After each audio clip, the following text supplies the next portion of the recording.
நண்பர்களுக்கு காலை வணக்கம். உங்களுக்கு இன்றைக்கி சூப்பரான ஒரு பாதாம் பருப்பி தான் செய்ய போகிறேன். கடையில் போய் வாங்கணும்னு அவசியமே இல்லை சகோதரிகளே. இதுக்கு ஒரு சொம்பு தண்ணி கொதிக்க வச்சுருக்கேன். பாதாம் பருப்பு சேர்த்து நான் க்ளீன் பண்ணிவிட்டு காமிக்கிறேன்.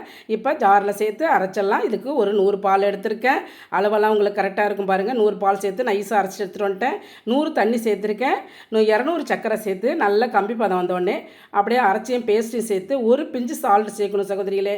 ஏன்னா டேஸ்ட் எடுத்து கொடுக்கும். அதனால் இது ரெண்டே பொருள் தான் சகோதரிகளே. 1 ஸ்பூன் நெய் மட்டும் போதும். இது எதுக்காக சேர்க்குறேன்னா ஓரெல்லாம் ஒட்டாமல் வரும். அதுக்காக தான் சகோதரிகளே.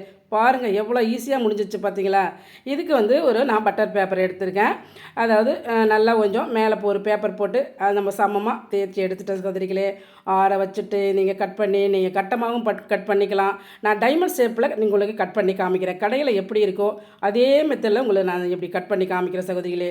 நீங்களும் ஈஸியாக உங்களுக்கு ஸ்கூல் விட்டு குழந்தைங்களுக்கு செய்து வச்சு பாருங்கள். பிளேட்டே காலியாகிடும் சகோதரி.